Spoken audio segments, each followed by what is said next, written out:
Hello again, everybody!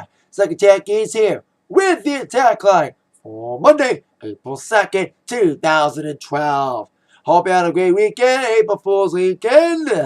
Some jokes out there. Hope you did some pranking out there. I did my share of pranking, somewhat. And hope you had a great week. I did tell you all about my thoughts on several things. Of course, WrestleMania was yesterday. Awesome WrestleMania. If you didn't see my review, watch it. So there you go with that. On with the news of the day, starting with me, DJ Zack Attack business news. I only had one gig this past April Fool's weekend, which was this past Friday. Now, of course, even though Easter's this Sunday, this upcoming Sunday, I did do an Easter egg hunt at the Washington Township Hall field. And there was a muggy day, it rained before it, and it was a little cold out there. But still, we had a great turn. About 200 people showed up for this Easter egg hunt. We had someone dressed up like the Easter Bunny. It was a fun day, despite everyone weathering the conditions, the elements. You know, I give everyone credit for weathering the storm and got a lot of eggs. It was a fun time. Everyone enjoyed themselves, and I'm really excited for next year. Hopefully next year will bring nicer weather, but everyone made the best of a bad situation. So I want to thank everybody at Romeo, Washington, Bruce, Parks, and Rec for the never-ending support and love. And I'm glad everything turned out for them and myself for a great gig this past Friday. Got a gig tomorrow. Splash Bash, a very special one as part of a spring break trip survival thing they're doing for Parks and Rec. Should be good. Now on with the entertainment news of the day. Starting with box office. #1 movie. Second week in a row. The Hunger Games reigned supreme after a huge $155 million weekend last weekend. They struck back with $58 million. Well, that did well. The other two new movies got crushed. Weather the Titans did okay, should have done a little bit more with the $33 million. But the biggest flop of them all, Mirror, Mirror on the Wall. Who's the weakest of them all? Mirror, Mirror was only $18 million made for the Julia Roberts film. We'll see how the other Snow White movie, Snow White and the Woodsman, with Charlize Theron as the evil queen and Miss Kristen Stewart as Snow White will do when that movie comes out. I think it comes out this summer, so there you go. Speaking of movies, I'm here to make a movie about Steve Jobs, the early Steve Jobs, from when he started Apple. The movie is called Jobs. It'll be an indie movie. And playing Steve Jobs in the movie will be Ashton Kutcher, currently starring in 2.5 Men. Now, I've been seeing photos of Steve Jobs from the 70s and Ashton Kutcher. He does have a little resemblance to Steve, so we'll see how well that happens. Movie is called Jobs. It's scheduled to begin filming in May, while Kutcher's on hiatus from 2.5 Men, according to Variety. Been directed by Joshua Michael Stern, and will chronicle Steve Jobs from wayward hippie to co-founder of Apple. It was published yesterday. It was not an April Fool's joke, despite the fact that Ashton's a big prankster guy. Punked anyone? But it is a real situation. And the film be focused on Steve Jobs forming Apple with Steve Wozniak to when he left and got brought back. It won't cover his last couple years, bringing Apple to the Renaissance as it did before he passed on last year. See how that movie turns out with Mr. Kutcher, which will also star some people we don't know yet who else will be in it. But there you go. Ashton's playing Steve Jobs in the movie. See how that turns out. Now, on with Iheart Radio, the application for my Cleo Channel radio station. Now, last year they launched a newly revamped app involving a Pandora-type service, internet radio based on your likes. They had a big festival to kick it off called the Iheart Music Festival, held last September in Las Vegas, with people like Lady Gaga, Katy Chesney, Jennifer Lopez, Carrie Underwood, Coldplay, just to name a few. Now they're saying that they're doing Iheart Music Festival 2. Only revealed is the weekend, September 21st to the 22nd, held once again at the MGM Grand in Las Vegas, Nevada. And Mr. Ryan Seacrest as your host again. We don't know the lineup. I mean, that won't be revealed until July 9th. Makes sense, so they know who's available, who's touring, who's not. So there you go, Iheart Music Festival 2 taking place in September. Now on to an artist who might be on iHeart, but we'll see what her plans of the year will be. Miss Katy Perry. Now we all know the Teenage Dream Confession album came out last week, and she was at the Kids' Choice Awards, which I'll get to in a moment. And during that awards show, they premiered the first trailer for an upcoming movie, Katy Perry, Pardon Me, of course, a 3D concept film shot around the California Dreams tour. We've known about it for about a couple of weeks now, but now we know a slated release date of 4th of July weekend. I'm guessing July 6th, because that's the Friday, or maybe June 29th. Who knows when it'll be released, but be released around June, July area. And, of course, California Dreams. We'll see some clips from that tour. But it's going to be kind of weird because that tour happened before the release of the namesake, Pardon Me. Maybe she'll shoot a very special Pardon Me for the movie. When she did perform at the Kids' Choice Awards, now, besides performing at the KCAs this past Saturday in a medieval-like theme, well, she knew she had to dress conservatively for the Kids' Choice Awards because she knows what happens when you dress suggestively for a kids' show. White Sesame Street? White Elmo? Anyway, besides performing, she won Best Voice for an animated movie for the Smurfs. That's really what she won. She lost for Best Female Artist as the newest couple of pop, Justin Bieber and Selena Gomez, weighed as your favorite male and female singer. And we also had Selena winning Best favorite TV Actress for Wizards of Waverly Place. Last time she'll get it because she is no longer on the show. The show's canceled. Also, other music winners included LMFAO winning Best Song for Party Rock Anthem and Best Group Big Time Watch. Makes sense. Nickelodeon.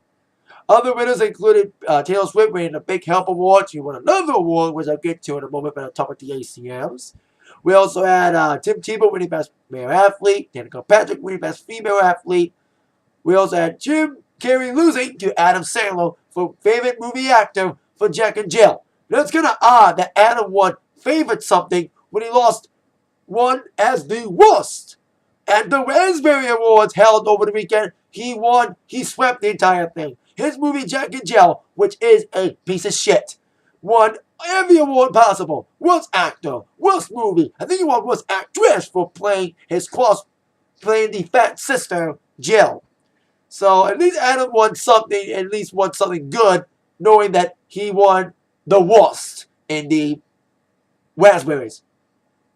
Also, Kristen Stewart from Twilight winning Best Actress, Favorite Actress. Speaking of Twilight, Kelly lost to Taylor Lautner for Best Butt Kicker, and WWE was involved in the KCAs as the Big Show and The Miz took place in a slime wrestling match with Santino as your referee. So there you go. Will Smith was the host. It was a decent, okay show. I covered it as a journalist. So there you go. Now, the KCAs weren't the only major award show held over the weekend.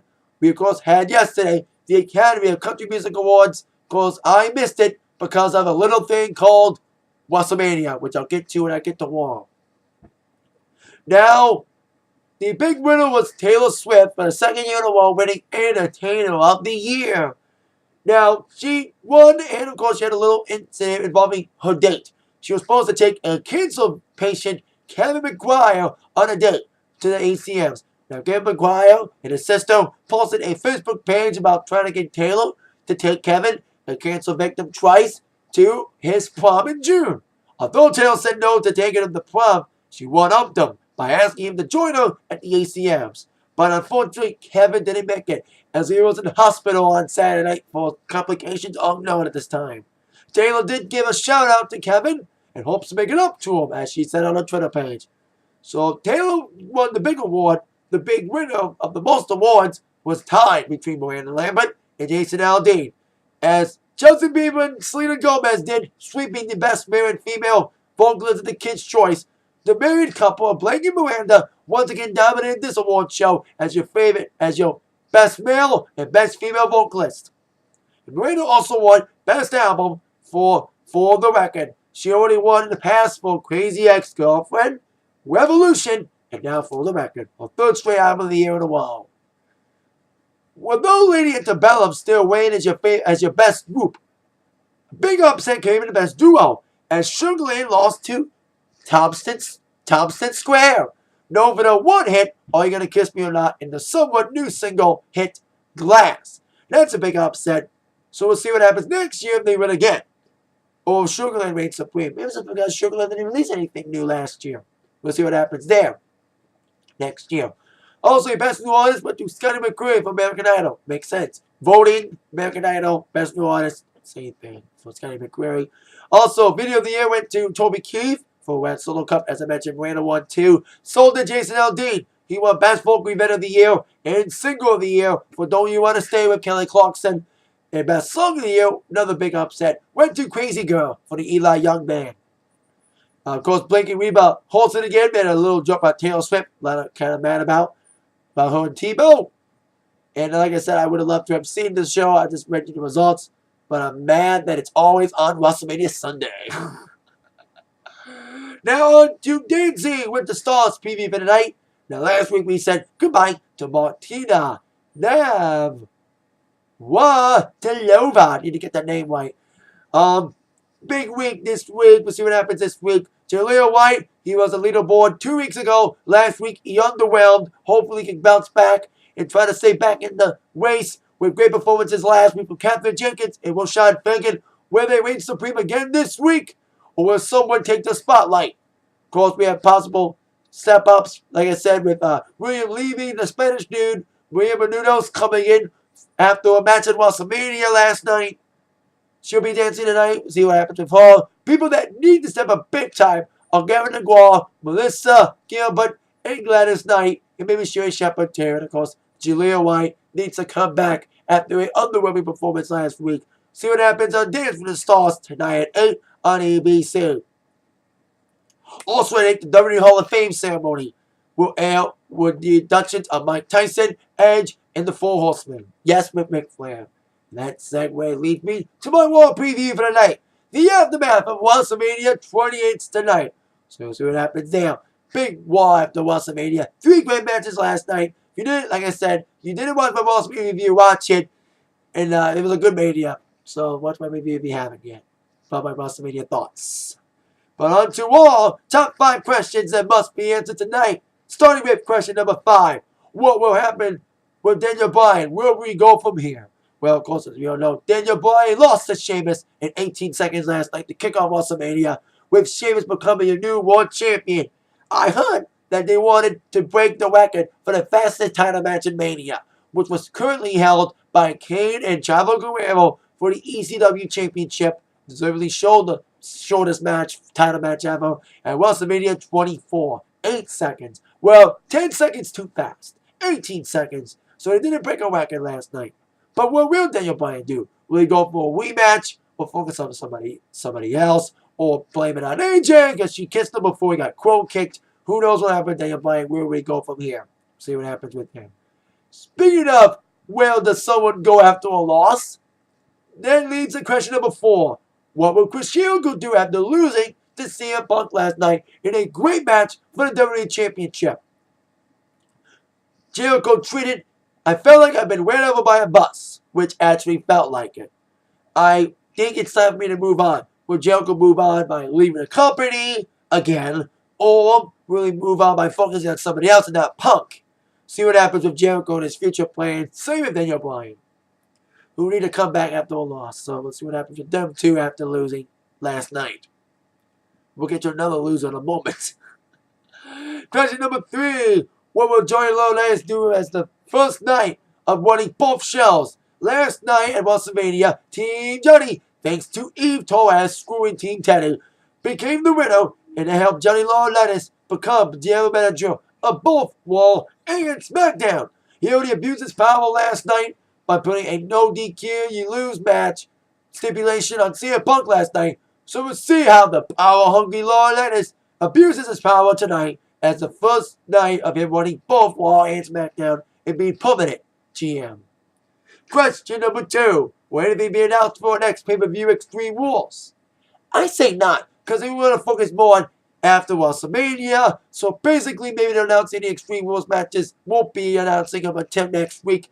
But I wouldn't be surprised if they do. See what happens to face off against Punk. First guy to face Punk after Mania. And the first guy to face off against the new world champion, Sheamus.